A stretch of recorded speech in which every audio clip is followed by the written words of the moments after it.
ನಮಸ್ತೆ. ಶ್ರೀ ಶಿವಶಕ್ತಿ ಯೋಗ ಕೇಂದ್ರದಿಂದ ಸರೋಜ. ಇಂದಿನ ವಿಡಿಯೋದಲ್ಲಿ ದಪ್ಪ ಇರೋರಿಗೆ ಮಾಡೋಕ್ಕಾಗಲ್ಲ ಯೋಗಾಸನ, ಸಣ್ಣ ಇರೋರು ಎಲ್ಲನೂ ಮಾಡ್ಬೋದು ಅಂತ ಎಲ್ಲರೂ ಹೇಳೋದು. ಜನರಲ್ಲಾಗಿ ಅದೇ ಥರ ಹೇಳೋದು. ನಮಗೆ ಮಾಡೋಕ್ಕಾಗಲ್ಲ ಮೇಡಮ್ ಅಂತೇಳಿ ಇಲ್ಲೂ ಹೇಳ್ತಾರೆ, ನಾನು ದಪ್ಪ ಇದ್ದೀನಿ, ಮಾಡೋಕ್ಕಾಗಲ್ಲ, ಕಷ್ಟ ಆಗುತ್ತೆ ಅಂತ. ಅಂದರೆ ಅವ್ರು ಮೆಂಟಲಿ ಫಿಕ್ಸ್ ಆಗಿಬಿಟ್ಟಿರ್ತಾರೆ, ನಾನು ದಪ್ಪ ಇರೋದ್ರಿಂದ ನನಗೆ ಯಾವುದೂ ಆಗೋಲ್ಲ ಅಂಥೇಳಿ.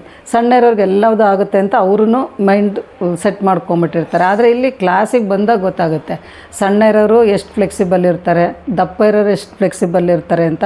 ಯೋಗಾಸನ ಮಾಡುವಾಗ ಗೊತ್ತಾಗುತ್ತೆ ಅವ್ರ ಮಸಲ್ಸ್ ಮೇಲೆ, ಅವರು ಸ್ಟ್ರೆಚ್ ಮಾಡೋದ್ರ ಮೇಲೆ, ಮತ್ತು ಅವರು ಒಬ್ಬೊಬ್ರದ್ದು ಒಂದೊಂದು ಥರ ಶರೀರ ಇರುತ್ತೆ.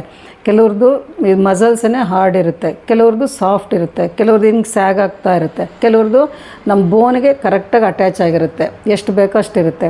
ಕೆಲವ್ರದ್ದು ಏನೇ ಮಾಡಿದ್ರೂ ಫಾರ್ವರ್ಡ್ ಬೆಂಡ್ ಮಾಡೋಕ್ಕಾಗಲ್ಲ, ಬ್ಯಾಕ್ ಬೆಂಡ್. ಕೆಲವರಿಗೆ ಫಾರ್ವರ್ಡ್ ಬೆಂಡ್ ಈಸಿ ಆದರೆ ಕೆಲವ್ರಿಗೆ ಬ್ಯಾಕ್ ಬೆಂಡಿಂಗ್ ಕಷ್ಟ ಆಗುತ್ತೆ. ನಾನು ಅವ್ರನ್ನ ನೋಡಿಕೊಂಡು ಕರೆಕ್ಟಾಗಿ ಮಾಡಿಸ್ಬೇಕು, ಇಂಥದ್ದನ್ನು ಈ ಥರ ಮಾಡಬೇಕು ಅಂತ, ಹೇಗೆ ಮಾಡಬೇಕು, ಯಾವ ರೀತಿ ಮಾಡಬೇಕು ಅಂಥೇಳಿ.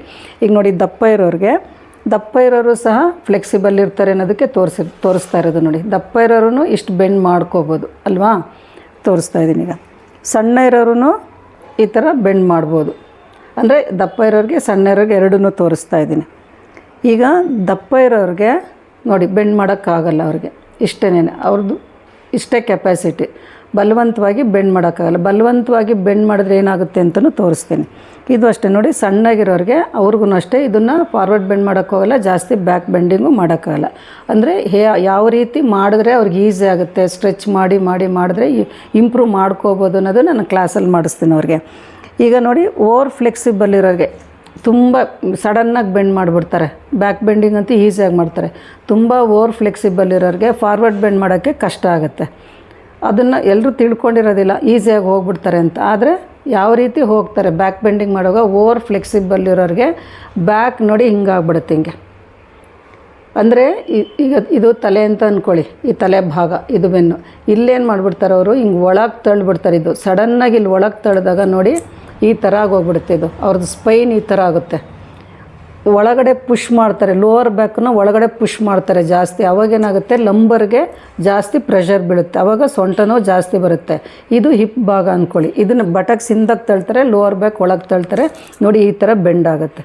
ಈ ಥರ ಬೆಂಡ್ ಆದಾಗ ಏನಾಗುತ್ತೆ, ಈ ಪೋರ್ಷನ್ನು ಲೋವರ್ ಬ್ಯಾಕ್ ಡ್ಯಾಮೇಜ್ ಆಗುತ್ತೆ. ಅಂದರೆ ಡೇ ಬೈ ಡೇ ಡ್ಯಾಮೇಜ್ ಆಗ್ತಾ ಹೋಗುತ್ತೆ.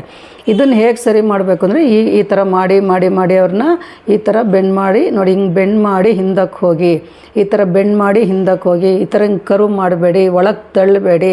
ಈ ಥರ ನೋಡಿ ನಿಧಾನಕ್ಕೆ ಬೆಂಡ್ ಮಾಡಬೇಕು. ಸ್ವಲ್ಪನೂ ಲೋವರ್ ಬ್ಯಾಕ್ ಒಳಗೆ ನೂಕಬಾರ್ದು, ಹಿಪ್ಸ್ ಭಾಗನೇ ಮುಂದಕ್ಕೆ ತಳ್ಳಬೇಕು ಅಂತ ಹೇಳಿ ಮಾಡಿಸಿದಾಗ ಅವ್ರಿಗೆ ಸ್ಪೈನ್ ಚೆನ್ನಾಗಿ ಸ್ಟ್ರೆಚ್ ಆಗೋದ್ರಿಂದ ಏನಾಗುತ್ತೆ, ಲೋವರ್ ಬ್ಯಾಕ್ ಪ್ರಾಬ್ಲಮ್ ಆಗೋಲ್ಲ. ಅಂದರೆ ಬೆನ್ನಿನ ಭಾಗ ಕುತ್ತಿಗೆ ಭಾಗ ಎಷ್ಟು ಇಂಪಾರ್ಟೆಂಟೋ, ಬೆನ್ನಿನ ಭಾಗನೂ ಅಷ್ಟೇ ಇಂಪಾರ್ಟೆಂಟು ನಮಗೆ. ಅಂದರೆ ನಾವು ಸರಿ ಕೂತ್ಕೋಬೇಕಂದ್ರೆ, ನಿಂತ್ಕೋಬೇಕಂದ್ರೆ, ಕಾಲುಗಳಿಗೆ ಶಕ್ತಿ ಬರಬೇಕು ಅಂದರೆ, ಕಾಲಿನಲ್ಲಿ ಏನು ಸಮಸ್ಯೆ ಬರಬಾರ್ದು ಅಂದರೆ ಬೆನ್ನಿನ ಭಾಗ ಚೆನ್ನಾಗಿ ಈ ಥರ ಹಿಂಗೆ ಸ್ಟ್ರೆಚ್ ಮಾಡಿ ಬೆಂಡ್ ಮಾಡಬೇಕು. ಸ್ವಲ್ಪನೂ ಹಿಂಗೆ ಫೋಲ್ಡ್ ಆಗಬಾರ್ದು ಲೋವರ್ ಬ್ಯಾಕ್. ನಾನು ಅದನ್ನು ತೋರಿಸ್ತಾ ಇರೋದು ಈ ಥರ. ಈಗ ಬಲವಂತವಾಗಿ ಫಾರ್ವರ್ಡ್ ಬೆಂಡ್, ಇದು ಸಣ್ಣಗಿರೋರ್ಗೂ ಅಷ್ಟೇ ನೋಡಿ, ಬಲವಂತವಾಗಿ ನಾವು ಬೆಂಡ್ ಮಾಡೋಕ್ಕೆ ಹೋದ್ರೆ ಏನಾಗುತ್ತೆ ನೋಡಿ, ಹೀಗಾಗುತ್ತೆ. ಅಂದರೆ ಓವರ್ ಸ್ಟ್ರೆಚ್ ಮಾಡಬಾರ್ದು ಅಂತ ನಾನು ತೋರಿಸ್ತಾ ಇರೋದು. ನಮ್ಮ ಶರೀರಕ್ಕೆ ಅನುಗುಣವಾಗಿ, ಮನಸ್ಸಿಗೆ ಅನುಗುಣವಾಗಿ ನಮ್ಮ ಬೆಂಡ್ ಮಾಡಬೇಕಾದ್ರೆ ಸಿಂಕ್ರನೈಸ್ ಆಗಬೇಕು. ಅಂದರೆ ನಮ್ಮ ಉಸಿರಾಟ, ನಮ್ಮ ಮನಸ್ಥಿತಿ, ನಾವು ಅಲ್ಲಿ ಯೋಗಾಸನ ಮಾಡ್ತಾ ಇರ್ಬೇಕಾದ್ರೆ ನಮ್ಮ ಮನಸ್ಥಿತಿ ಅಲ್ಲೇ ಇರಬೇಕು. ಮನಸ್ಸು ಪೂರ್ತಿ ಒಳಗೆ ಹೋಗ್ಬೇಕು, ನಾನು ಏನು ಮಾಡ್ತೀನಿ ಅಂತ ಅರಿವಿರಬೇಕು. ನಾವೆಲ್ಲೋ ಮನಸ್ಸಿಟ್ಕೊಂಡು ಇದನ್ನು ಮಾಡಬಾರ್ದು. ಆವಾಗ ನಮಗೇನಾಗುತ್ತೆ, ಸ್ಟ್ರೆಚಿಂಗ್ ಈಸಿ ಆಗುತ್ತೆ. ಬಲವಂತವಾಗಿ ಯಾರಾದರೂ ಒಬ್ಬರು ಮಾಡಿದಾಗ ನೋಡಿ ಈ ಥರ ಕಟ್ಟಾಗುತ್ತೆ, ಅಂದರೆ ಡ್ಯಾಮೇಜ್ ಆಗುತ್ತೆ ಅಂತ ನಾನು ಹೇಳ್ತಾ ಇರೋದು. ಅದೇ ಥರ ದಪ್ಪ ಇರೋರ್ಗೂ ಅಷ್ಟೇ ಬಲವಂತವಾಗಿ ನಾವೇನಾರು, ಶರೀರ ಹಾರ್ಡ್ ಇರುತ್ತೆ ಅಂದ್ಕೊಳ್ಳಿ, ಅವ್ರಿಗೆ ಬೆಂಡ್ ಮಾಡೋಕ್ಕಾಗಲ್ಲ. ನಾವು ಬಲವಂತವಾಗಿ ಪುಷ್ ಮಾಡಿ, ಇಲ್ಲ ನೀವು ಮಾಡೋಕ್ಕಾಗುತ್ತೆ ಮಾಡಿ ಅಂತಂದರೆ ನೋಡಿ ಹೀಗಾಗುತ್ತೆ, ಈ ಥರ ಆಗುತ್ತೆ. ಅಂದರೆ ನಮ್ಮ ಶರೀರ ಈ ಥರ ಹಾಳಾಗುತ್ತೆ ಅಂತ ನಾನು ತೋರಿಸ್ತಾ ಇರೋದು. ದಪ್ಪಗಿರೋರ್ಗು ಫ್ಲೆಕ್ಸಿಬಲ್ ಇರುತ್ತೆ, ಇಲ್ದೇ ಇರುತ್ತೆ. ಸಣ್ಣಗಿರೋರ್ಗು ಎರಡೂ ಇರುತ್ತೆ. ಎರಡನ್ನೂ ನಾನು ಏನೇನು ಆಗುತ್ತೆ ಅಂತ ತೋರಿಸ್ತಾ ಇದ್ದೀನಿ. ಇಲ್ಲಿ ಪರಿಣಾಮ ಏನೇನು ಆಗ್ಬೋದು, ಯಾವ ರೀತಿ ಆಗ್ಬೋದು ಅಂತ ತೋರಿಸ್ತಾ ಇದ್ದೀನಿ. ಅದರಿಂದ ಯೋಗಾಸನ ಮಾಡುವಾಗ ತುಂಬ ಹುಷಾರಾಗಿ ಮಾಡಬೇಕು ನಾವು. ಅಂದರೆ ಬಲವಂತವಾಗಿ ಯಾವುದನ್ನೇ ಆಗಲಿ ಮಾಡೋಕ್ಕೆ ಹೋಗಬಾರ್ದು. ಉಸಿರಾಟನಷ್ಟೇ ಬಲವಂತವಾಗಿ ಹಿಂಗೆ ತೊಗೊಂಡ್ರೆ ಏನಾಗುತ್ತೆ, ಇಲ್ಲೇ ಇರುತ್ತೆ ತಾನೆ, ಇಲ್ಲಿವರೆಗೂ ಹೋಗಲ್ಲ. ಹಾಗೆಯೇ ನಾವು ಬಲವಂತವಾಗಿ ನಮ್ಮ ಶರೀರನ ನಮ್ಮ ಮನಸ್ಸಿಗೆ ವಿರುದ್ಧವಾಗಿ ನಾವು ಬೆಂಡ್ ಮಾಡೋಕ್ಕೆ ಹೋದರೆ, ಸ್ಟ್ರೆಚ್ ಮಾಡೋಕ್ಕೆ ಹೋದರೆ ಎಲ್ಲಾದರೂ ಓವರ್ ಸ್ಟ್ರೆಚ್ ಆಗುತ್ತೆ. ಆಮೇಲೆ 3 ತಿಂಗಳು 4 ತಿಂಗಳು ಬೆಡ್ ರೆಸ್ಟಲ್ಲಿ ಇರಬೇಕಾಗತ್ತೆ. ಬ್ಯಾಕ್ ಬೆಂಡಿಂಗ್ ಮಾಡೋಗ್ಲೂ ಅಷ್ಟೇ ಬಲವಂತವಾಗಿ ನಾವು ಬೆಂಡ್ ಮಾಡಿದಾಗ ಸ್ಪೈನಲ್ ಕಾರ್ಡ್ಗೆ ಎಫೆಕ್ಟ್ ಆಗುತ್ತೆ.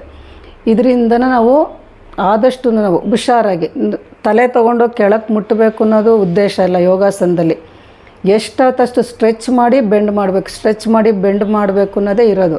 ಇಲ್ಲಿ ನಾವು ನಮ್ಮ ಆರೋಗ್ಯ ಕಾಪಾಡ್ಕೋಬೇಕೇ ಹೊರತು ಯಾರಿಗೋ ಮೆಚ್ಚೋಕ್ಕೆ ಅಂತ ನಾವು ಮಾಡೋಕ್ಕೆ ಹೋಗಬಾರ್ದು, ಬಲವಂತವಾಗಿ ಏನೂ ಮಾಡೋಕ್ಕೆ ಹೋಗಬಾರ್ದು. ಅದರಿಂದ ನಮ್ಮ ಶರೀರನ ನಾವು ಚೆನ್ನಾಗಿ ಕಾಪಾಡ್ಕೊಳ್ಳೋಣ. ದೇವ್ರು ಕೊಟ್ಟಿರೋ ಶರೀರನ ಪ್ರತಿಯೊಂದು ಅಂಗಗಳನ್ನು ಆರೋಗ್ಯವಾಗಿ ಇಟ್ಕೊಳ್ಳೋಣ. ಉಸಿರಾಟದ ಜೊತೆಗೆ ಮಾನಸಿಕವಾಗಿ ದೈಹಿಕವಾಗಿ ನಾವು ಆರೋಗ್ಯವಾಗಿರಬೇಕು ಅನ್ನೋದೇ ನನ್ನ ಉದ್ದೇಶ.